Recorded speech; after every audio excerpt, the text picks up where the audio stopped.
नमस्कार, मैं हूँ मनविंदर। एमबीएन नेटवर्क पे आप सभी लोगों का बहुत स्वागत है। ममता दीदी की जो बहते हुए खून वाली तस्वीरें गुरुवार को वायरल हुई थी, अब उनसे बहुत सारे सवाल उठ रहे हैं। एक तो सवाल ये है कि क्या ममता बनर्जी को किसी ने धक्का दिया था? या दूसरी बात ये है कि ममता को चक्कर आ गया? या तीसरी बात ये है कि खुद से ही कोई खेला प्लान हो गया है, जिससे वो इंजर्ड हो गई हैं? बड़ा पेचीदा मामला हो गया है।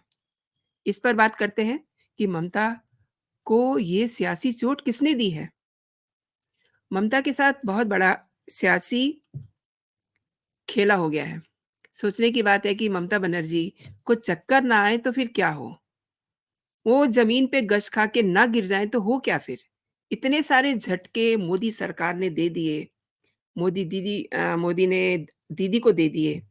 एक तो पिछले 9 दिनों में प्रधानमंत्री नरेंद्र मोदी ने 3 बार बंगाल का दौरा किया और वहाँ पहुँच कर के संदेशखाली की महिलाओं का दुःख दर्द जाना। चक्कर खाने के लिए ये वजह कम नहीं है, बहुत बड़ी वजह है ये। और ममता ने तो वहाँ जाकर के अपना चेहरा तक नहीं दिखाया था संदेशखाली में। अब चक्कर ना आए तो क्या हो? सीएए एक बड़ा झटका है मोदी सरकार की ओर से। बंगाल से उनके हाथों से उनका जनाधार निकला जा रहा है। चक्कर क्यों ना आए उन्हें? सीएए जो है बंगाल के सीटों में उनका पूरा का पूरा समीकरण बिगाड़ के रख दिया है। और रही सही कसर, शाहजहां शेख ने पूरी कर दी है।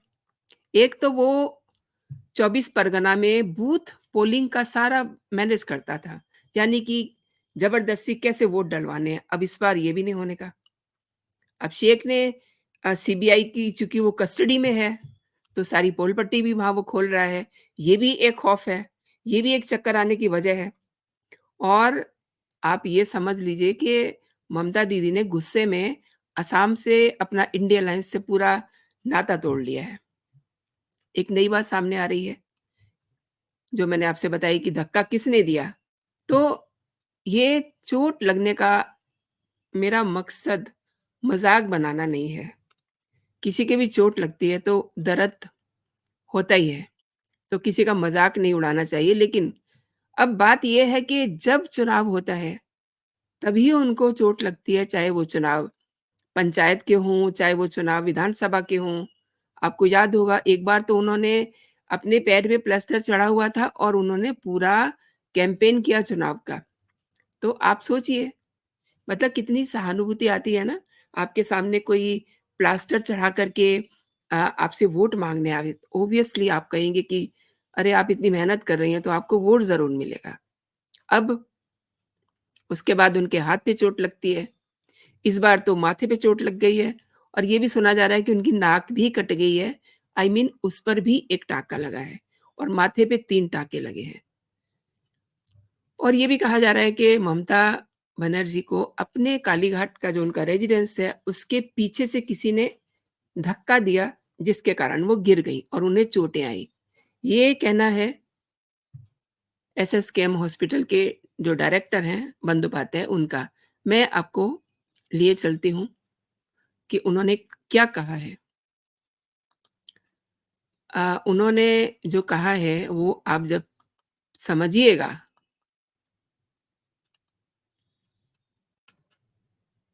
Chief Minister of West Bengal, Mamata Banerjee, reported to our hospital today around 7:30 p.m.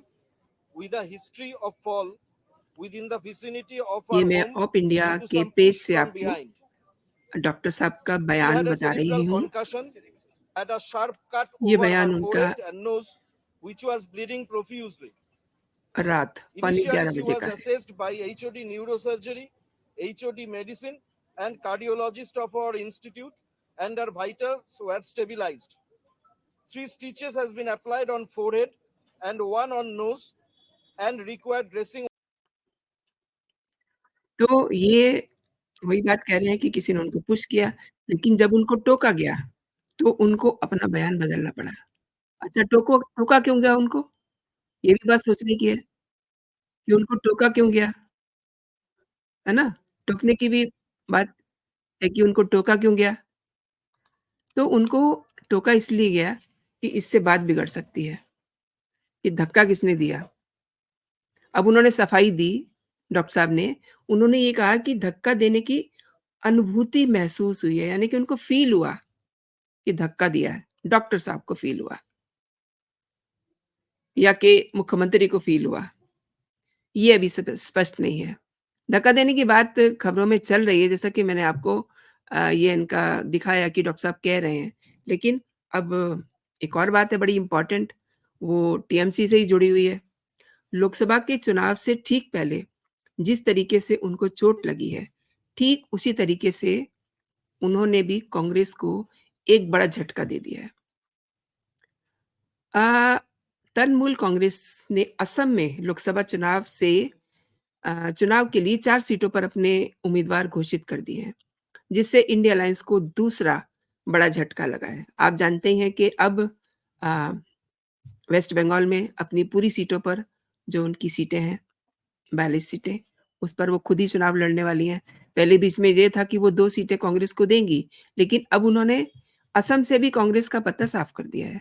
TMC की नेता सुष्मिता देव ने शुक्रवार को ये बताया, मीडिया के सामने वो आती हैं और वो कहती हैं कि कांग्रेस पार्टी के कारण असम में सीट बँटवारे पे बातचीत ठीक से हो नहीं पाई और यहाँ चुनाव लड़ने के लिए 4 सीटों की वो डिमांड कर रहे हैं। लेकिन असम तृणमूल कांग्रेस के अध्यक्ष रिपुन बोरा के साथ बार-बार बातचीत करने के बावजूद भी जब सीटों के बँटवारे पे कोई फाइनल बात नहीं हुई, तो 4 सीटों पर अपने ही प्रत्याशी उतारने की बात हो गई है फाइनल। अब आप ये देखिए कि सुष्मिता देव जो ये कह रही हैं, उन्होंने एक तरह से निशाना साधा है कांग्रेस पे। उन्होंने कहा कि हमने सोच समझकर सीटों का चयन किया है। हालाँकि कांग्रेस ने सब कुछ छिपा के रखा, अधर में रखा। वो साफ और क्लियर कट कुछ नहीं कह रहे थे और इधर टीएमसी अपनी तैयारी कर चुकी थी, ये सुष्मिता कह रही हैं। और उसी के साथ उन्होंने ये भी बात जोड़ी कि इस बात की कोई गारंटी भी नहीं है कि यदि कोई उम्मीदवार कांग्रेस की टिकट पे चुनाव जीतता है, तो वो किसी अन्य पार्टी में शामिल नहीं होगा। ये भी बात सही है उनकी। और असम में तृणमूल कांग्रेस एकमात्र ऐसी पार्टी है जिसका भाजपा के साथ पिछले दरवाजे से कोई समझौता नहीं है। ये भी उनका कहना है, कैसे हो सकता है? उनके कारण तो इतने झटके लग रहे हैं, इतने चक्कर आ रहे हैं, इतने धक्के लग रहे हैं, कैसे हो सकता है? इम्पॉसिबल। और पार्टी की तरफ से जारी लिस्ट के मुताबिक पार्टी ने कोकराझार, बारपेटा, लखीमपुर और सिलचर से उम्मीदवार उतारे हैं। वहीं कांग्रेस ने लखीमपुर सीट छोड़ कर के अन्य 3 सीटों पर पहले ही अपने उम्मीदवारों की घोषणा कर दी थी। ये भी एक उनका कॉन्फ्लिक्ट का रीज़न है। असम की राजनीति पर जो बहुत बारीक नज़र रखते हैं ना, उनकी बातों पर अगर गौर करें, तो टीएमसी और सीपीआईएम द्वारा उम्मीदवारों की घोषणा के बाद कांग्रेस को बड़ी चुनौती का सामना करना पड़ सकता है। अब देखिए हेमंत बिस्वा शर्मा जो हैं वो मज़े ले रहे हैं। उन्होंने क्या कहा है? उन्होंने कहा है कि असम के जो मुख्यमंत्री हैं, वो चुटकी लेने में बड़े माहिर हैं। उन्होंने कहा कि उन्हें पहले ही उम्मीद थी कि भाजपा जो है 11 सीटें जीतेगी। लेकिन अब ये जो टीएमसी और कांग्रेस का खेला हुआ है, इसको देखते हुए लगता है कि राज्य में 14 लोकसभा सीटों में से कम 13 सीटें बीजेपी जीत लेगी। तो ममता की चोट, ऐसा लग रहा है कि मतलब मैंने पहले ही क्लियर कर दिया कि किसी की चोट पे मज़ाक नहीं उड़ाना चाहिए, लेकिन ये जो उनकी चोट है, ये कहीं न कहीं सियासी चोट है। सीएए जिससे बहुत बड़ा झटका लगा है ममता दीदी को और एक तरह से पूरे जो उनके समीकरण थे, वो गड़बड़ हो गए हैं। अब ऑब्वियसली टेंशन तो होती है ना। इधर संदेशखाली है, संदेशखाली में भी अम, महिलाएँ बहुत नाराज़ हैं वहाँ की। हिंदू महिलाओं के साथ क्या-क्या हुआ, ये किसी से छिपा हुआ नहीं है और उनका दर्द किसने समझा? उनका दर्द समझा जो डेलीगेशन वहाँ आए और उनमें से मोस्ट ऑफ द डेलीगेशन जो है वो बीजेपी की महिलाएँ आई थी वहाँ। उन्होंने बातचीत की और कइयों को तो ममता दीदी ने धकेल के पीछे फेंक दिया, उनको जाने ही नहीं दिया और कुछ पहुँची वहाँ, महिला संगठन भी वहाँ पहुँचे, तब जाके सारी बात निकलती है कि उनके साथ तो पिछले पिछले कई सालों से ये सब हो रहा था और कौन करवा रहा था? शाहजहान शेख। शाहजहान शेख कौन? जिसको अ, सीबीआई की कस्टडी में देने के लिए ममता की सरकार तैयार नहीं थी। इतना ड्रामा हुआ 2 दिन तक, लेकिन फाइनली उनको कस्टडी मिल जाती है शेख की। अब शेख सीबीआई की कस्टडी में है, अब वहाँ वो क्या-क्या बोलेंगे, ये भी बहुत बड़ी टेंशन की बात है। प्लस सीएए जिसकी वजह से सारी सीटों का समीकरण असम में तो बिगड़ा ही है, साथ में वेस्ट बंगाल में सबसे ज़्यादा इनको असर होने वाला है। इसलिए चक्कर ना आए तो क्या हो? अब कुछ कह रहे हैं कि ट्रेडमिल से गिरी हैं, कुछ कह रहे हैं कि छत पे टहल रही थी, कुछ कह रहे हैं कि उनको किसी ने हिट किया है। अब वो हिट वाली जो बात है, उसको उसको तो वो इस पूरी कहानी में फिट नहीं होने दे रहे हैं। हिट है या कि फिर खुद ही कोई खेला हो गया है। मतलब सम टाइम ऐसा होता है ना, बहुत सारे मीम्स इस समय चल रहे हैं सोशल मीडिया पे। आप जाकर के देखिए किस तरीके से लोग मौका आने पे अपने आप को चोटिल कर लेते हैं। मैं ममता दीदी को नहीं कह रही हूँ, लेकिन बहुत सारे ऐसे मीम्स चल रहे हैं, जिसमें जैसा मौका आया उन्होंने अपना सिर फोड़ लिया या उन्होंने अपनी टाँग तोड़ ली, या उन्होंने अपने आप को किसी भी तरीके से नुकसान पहुँचा लिया। किस लिए? सिम्पैथी कार्ड खेलने के लिए।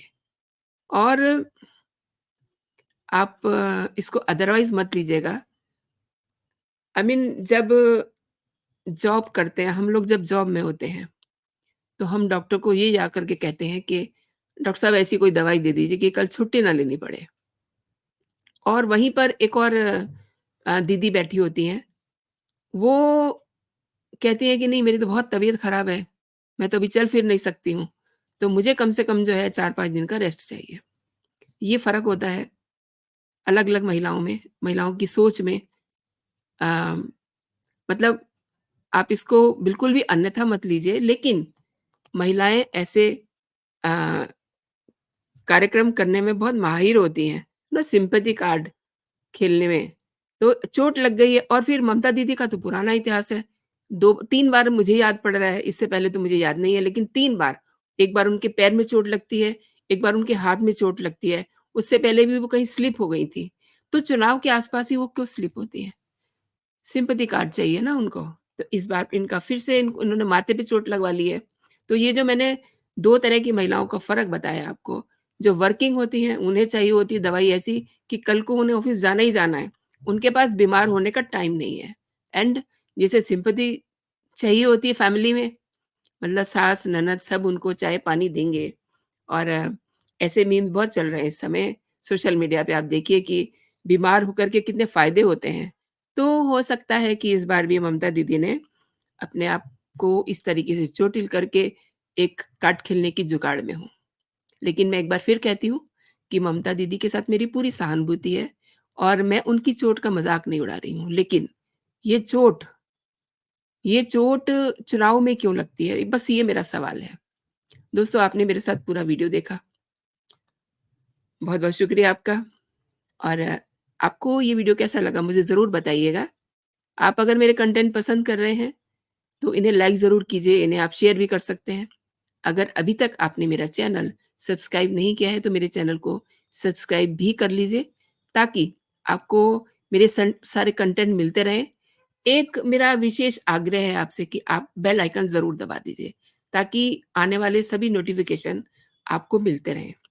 अभी के लिए दोस्तों इतना ही। आप अपना और अपनों का ख़्याल रखिए, खुश रहिए, स्वस्थ रहिए। जय हिंद, जय भारत।